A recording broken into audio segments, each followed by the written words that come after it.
Hi everyone, and welcome to the second episode of Teen Talk with Rec. Ooh! Exciting. So today we have Marley as our guest today.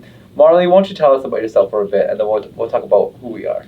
Sure, yeah. I'm the Vice President External at the University of Calgary Students' Union. This is my second year. I'm a political science student on my way out, graduating this year, so very excited about that.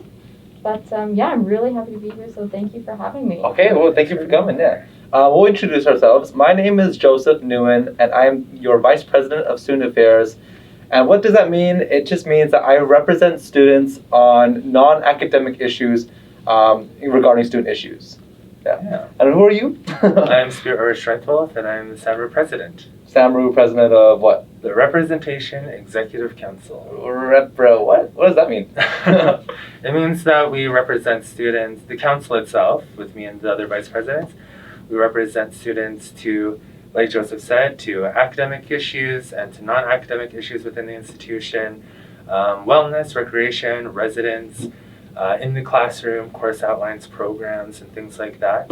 But we also do a lot of external advocacy to municipal, provincial, and federal elections.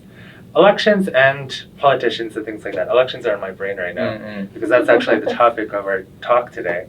And that introduces Marley because Marley is the chair for both the Calgary Student Alliance and the Canadian Alliance of Student Associations. All these acronyms. Yeah, all these acronyms. CASA, CASA, and CASA, why not?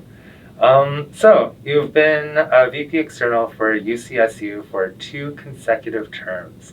What advocacy are you especially proud of? Yeah, well, there's definitely been a lot over these 2 years. There's a lot of emerging issues to respond to, ones that I might not have predicted.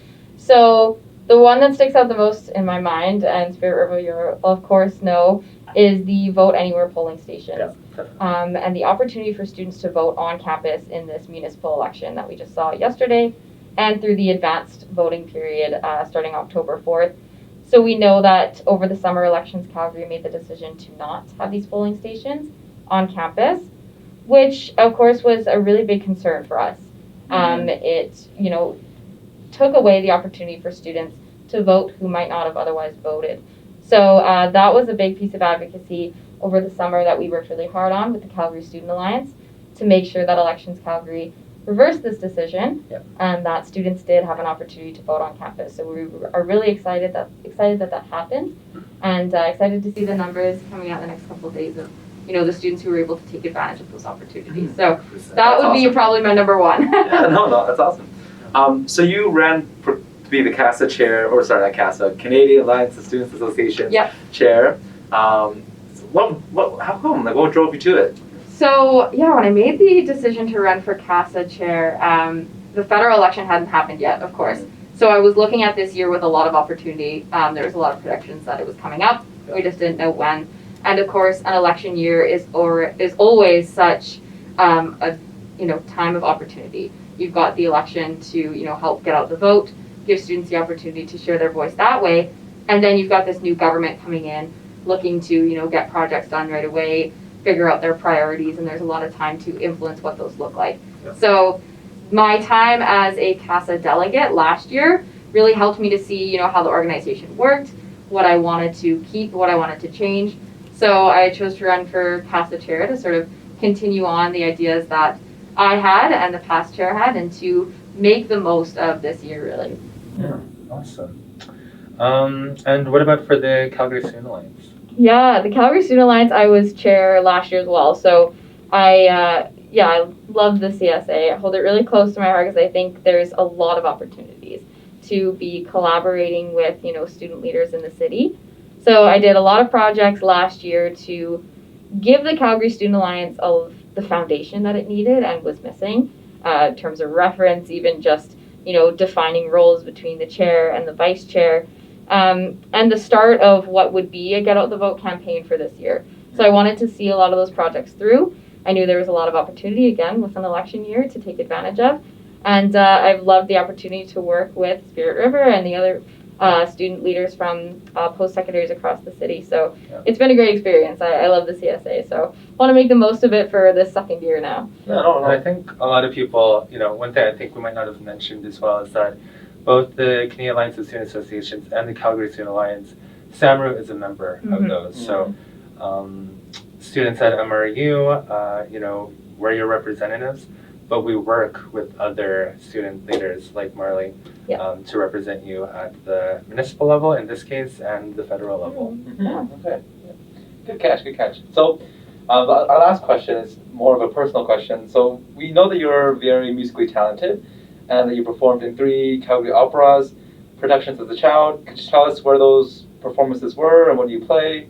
Yeah, absolutely. I was just having flashbacks because I used to study music at the conservatory, was where all my lessons and programs were run out of. So it was really nice to be back. The first opera I was in grade 6, and it was a modern opera by Bramwell Tovey. It was in 3 different languages. It's called The Inventor, and my name was Kleine, which means small in German. So I was in grade 6, but I was playing a 4-year-old, so it was a lot of fun. I actually went to school with like curls in my hair, ringlets to make sure I was ready. But so that was really fun. The second one was La Bohème, which is of course famous Puccini opera, and then the last one was Othello, which is based off a Shakespeare play, and that one's by Verdi. And I actually played a young boy in that one, so that was fun as well. Oh wow, That's fascinating. that's so awesome. Yeah. Yeah, it's like my past life. It doesn't feel. Yeah.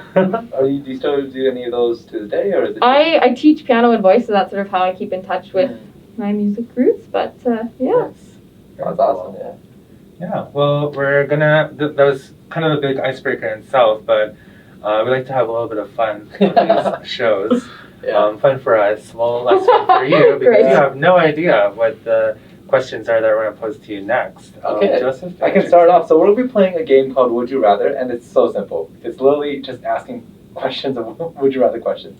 Great. So I'll start us off. So, Marley, would you rather have the ability to see 10 minutes into the future or 150 years into the past? Yeah. 10 minutes into the future or 150 years into the future, yeah. Into the future. Yeah, all both into the future. Okay. Probably 150 years. Oh, how come?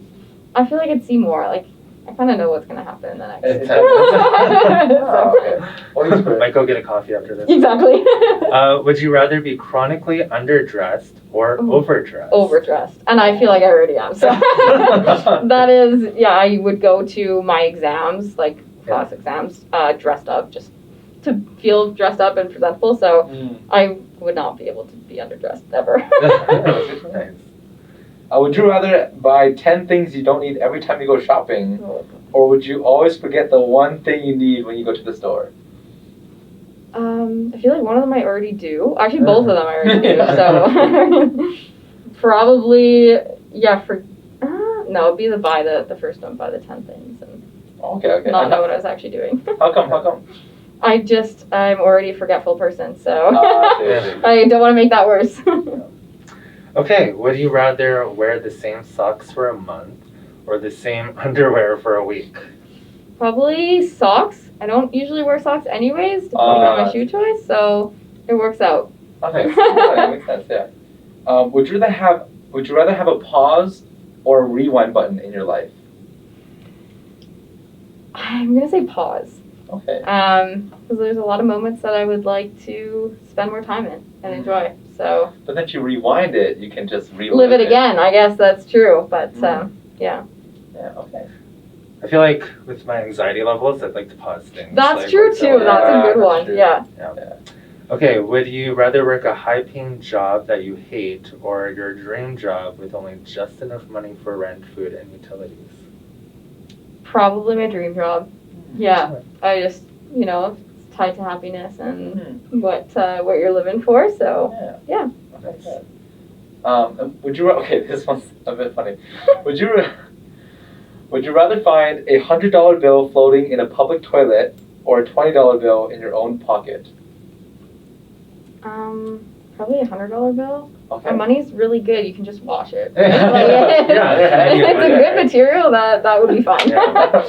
All right, and Worth it. Canadian money is, Yeah. waterproof, so. Exactly. So. Okay, the last one. Would you rather sell all of your possessions or sell one of your organs? Where did you get these questions from? Don't ask. Don't ask. I don't know. Like, what's the consequence of me selling my organs? I don't know. Yeah. You get money for organs, I guess. I guess so. Well, we'll see what happens. See if I function tomorrow. Okay. Okay, thanks for dealing with all those surprise questions. Yeah. Okay, and we're on to the interview segment. I can start off with a question. So Marley, this is just like, I'm just gonna drop the bomb on you. Is there any way for tuition to not be increased? Is this inevitable? I know some students talk about inflation and like how just prices of goods and services are increased because of inflation. So is it inevitable? What's going on with it? Yeah, no, it's a good question. It's something that we're sort of experiencing right now, because we had a government that had a tuition freeze, and then after that, a government that had these massive increases in tuition to make up for that. So both options aren't really ideal. Tuition freeze is great in theory, but then coming out of that, there's consequences. So I think, you're right in mentioning inflation. That's kind of the most predictable and sustainable way that students can plan to pay for their education. So I think that's sort of the most ideal way to be looking at this situation, because there's not going to be, sustainable practices otherwise, whether that's the freeze or the massive increases each year. Yeah, definitely. It's a huge concern for a lot of students. Mm-hmm. So what are your thoughts on in-person versus online learning? Well, personally, I love in-person, just the nature of my degree with debates and in-person conversations. It's really hard to mimic that online. I know a lot of programs and degrees are the same. Students at the U of C, we saw this year, overwhelmingly wanted to come back to campus. And the ones that wanted to stay online still have that option. What didn't work and what the concern was is the switch last minute. So if you want in person or you want online, that's great. But the university made the decision to allow profs to choose just a week before class even started.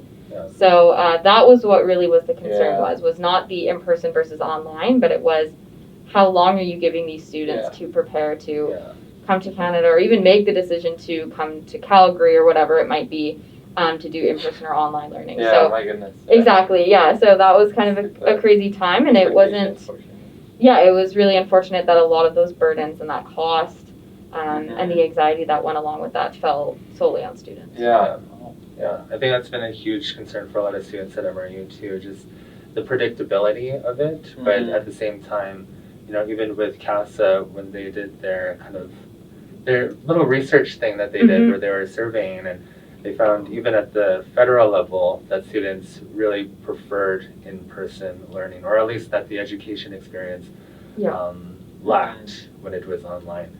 And we found that in a lot of our survey data as well. So it's really interesting that, this whole COVID thing has really allowed us to see what students function best in with a completely virtual world versus in person. Yeah, I know some students have totally thrived online and just having that flexibility and stuff. So it's, you definitely learn a lot about yourself and students of what they're looking for. But Definitely. Oh, thank you. Our next question is, in your multiple roles, how are you advocating for indigenization and decolonization? Yeah, definitely. And you're right, there's a lot of different avenues where this is happening.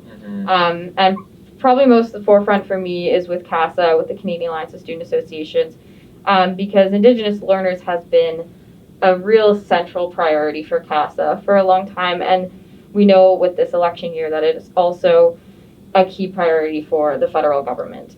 And so strengthening CASA's voice on a range of Indigenous learner issues has been identified as a key priority for membership and also for the board of directors, Spirit, you'll know. So I think both ways that this is happening is internally with CASA and externally. Internally, this priority will support the ongoing work that the National Indigenous Advisory Committee is doing to adapt the way that CASA works and responds to these issues. But externally, I think reconciliation is a real priority file for the federal government, like I mentioned. So it's a really good time to continue to engage with these advocacy asks, whatever they specifically might end up being. We have an opportunity now to make some strides, and it's been identified, like I said, by the membership and the board of directors that this is something we're going to be continuing to work on. So I'd say that would be a key way at the federal level. And then internally, my vice president student life is working with the Writing Symbols Lodge, which is the sort of office at U of C to better understand, the experience that Indigenous learners have on our campus. As well as a team, we have regular meetings with our vice provost, equity, diversity, and inclusion, and our vice provost, Indigenous engagement, so that we can, still be in tune with what the administration is working on and make sure that it aligns with what we're doing as student initiatives and student priorities as well. So there's a couple different levels, and so we're hoping, in turn, it helps to improve the experience and continue to advocate for Indigenization and decolonization, like you said. Well, thank you. Yeah. Awesome. So you mentioned something. Just a side question. You mentioned something called National Indigenous Advisory Council. Yeah. Could you explain to our folks what that is? Yeah, absolutely. So that council is made up of Indigenous students from campuses across our membership, our CASA membership. So we have 27 CASA schools now, and so Indigenous students, Indigenous learners on those campuses join together to understand how CASA is functioning internally and externally, help to shape that so that it can better work towards indigenization. Yeah. And I think relevant for us here at SAMRU is that we recently just appointed a few student ambassadors, Indigenous student ambassadors, who will be sitting on that campus to help represent some of the Indigenous student issues here at Absolutely. MRU. That's really exciting. Yeah, awesome. So we have a question here about affordable housing. Are there any asks out there that is being advocated for regarding affordable housing? Yeah, absolutely. Affordable housing asks include, a lot of options, a lot of variety for students, and then of course, being affordable. One of the difficulties we're seeing on the university campus at U of C is the decommissioning of what we call varsity courts, which is family housing. It's mostly for grad students, but it's there's nothing sort of on the horizon to replace that. So it's those kinds of concerns, those options, whether you're looking for family housing or have roommates to accommodate. We're sort of working with our residence team on campus, and then, of course, standing by on the development of the university district, which is close to U of C, to ensure that there's more affordable options available to students, whatever sort of their situations might be. So those are some of the unique asks that sort of fall underneath that. Yeah. I've seen that there was something with the CSA about the secondary suite process reform. I wonder if you have any updates about that. Yeah, so that's largely resolved. But of course, with this incoming council, we want to ensure that suites, continue to be safe for students and remain affordable. So there's a lot of relationship building and continuing on the advocacy work that's already been done to make sure that this next 4 years doesn't sort of crumble what's already happened, rather than move it forward. So that'll be a lot of the work that we put in now, establishing relationships with the incoming counselors and the incoming mayor to make sure that that stays intact, because it's really beneficial for students. Wait, so what is the secondary suite process reform? Do you want to explain? You want me? Sure. So secondary suites, a lot of advocacy went in that in the past couple of years with the city to make sure that the places that students were renting are legitimate, are safe, and are affordable. So there was a lot of specifics that went into that, and there's still more specifics that could come. But having that established is really great for students to know that safe and affordable is really key. So that happened, and we're really happy that it did. So we can continue that work with this incoming council, and we're definitely excited about it. Awesome. And wait, you mentioned legitimate. Is that so they're not living in a garage, or? Basically. Oh, okay. Yeah. Okay. Sounds good. Okay. I was like, I've never heard of that word in terms of housing. I heard safe. I heard affordable. Yeah. I heard convenient, but I haven't heard legitimate. Yeah. So it just sort of removes those gray areas, So there's a safe place for students to be, but they also have that option. They don't need to be in residence or in an apartment building. There's kind of that in between. So yeah. Speaking of housing, I have a few. I work with international students in my portfolio, and I'm just curious, what advocacy are you doing for international students? they're paying a lot more than previously. According to Stats Canada, the average tuition fees for them in 2019 to 2020 was $29,000, around $29,000 a year, which is well, like my entire tuition. Yeah, so like I was just curious, like what kind of advocacy are you doing for them, as well as like linking it to our housing conversation before. Yeah. Where can these international students find affordable and safe housing as well? For sure, yeah. And in my notes, this takes up like over half the page just because there's so much on international students. Oh yeah, let's do it. Especially this year, with the pandemic, there is a lot of concern over the unequal treatment of international students and the amount of barriers that they had to go through during the pandemic, but also otherwise compared to domestic students. Areas of concern, like you mentioned, include higher tuition and the inability to access employment opportunities. And this one's huge because it kind of, in turn would resolve the higher tuition or would make that more affordable. Mental health challenges, of course, a huge one, being away and distanced from their family and their support networks. And the challenges that remain in Canada upon their graduation.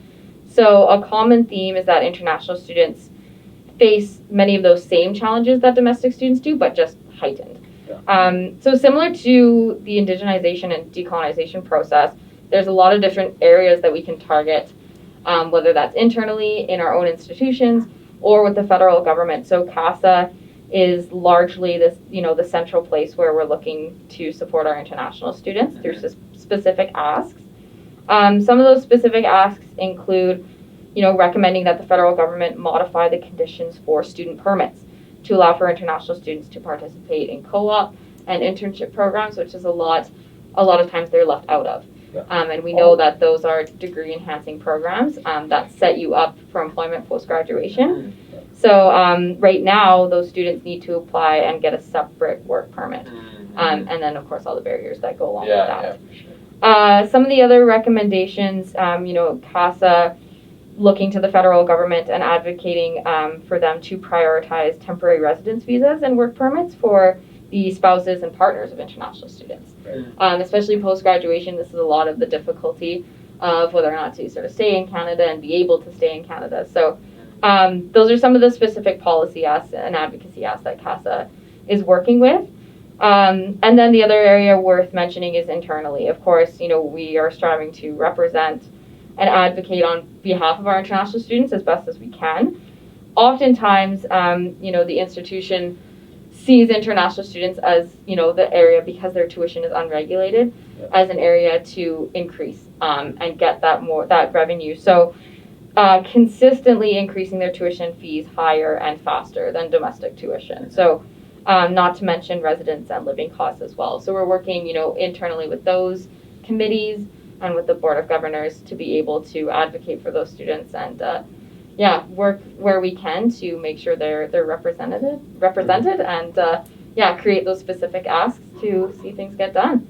Yeah, sorry, it was a long-winded answer, but there is a lot going on for international students. I think that's really important because, like Joseph said, I think as you have also said, like a lot of international students have felt especially excluded in terms of student representation. So I was really happy to see that was made into a priority at the CASA level. Yeah. I did have a quick side question. Yeah. So you mentioned one of the first asks was like a recommendation to change the permit system. Could you give us specifics about that? Like, would you get rid of the work permit needed that international students need for co-op and internships, or so specifics? I'd have to consult our policy analyst at CASA, but essentially, right now it's difficult and nearly impossible for international students to participate in co-ops and internships.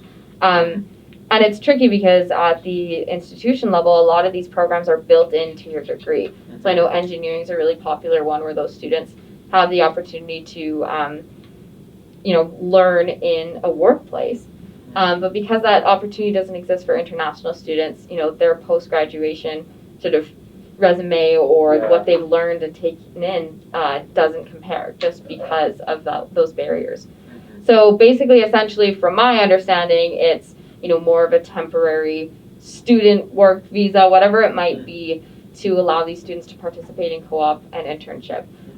There's a couple of hoops and policy specifics to work in, but it would allow for them to participate in those opportunities, which is exactly what we want. So Yeah, that'd be awesome. Awesome. Cool. Well, we have only one question left for you. And again, thank you so much for coming and speaking on absolutely. with MRU students. But yeah, are there any wins that you've had that you want people to be aware of?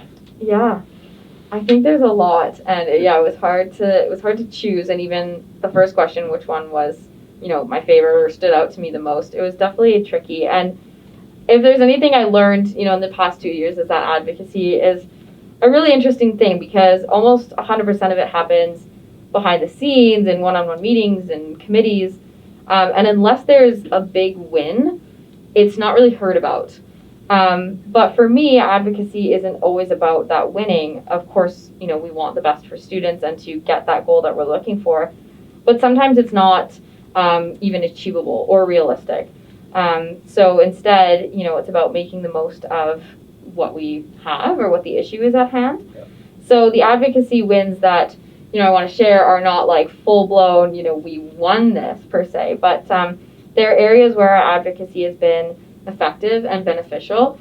And again, another really timely issue being the exceptional tuition increases and the proposals that we're seeing at the University of Calgary. So those were brought forward a couple of months ago when students had left campus for the spring and summer.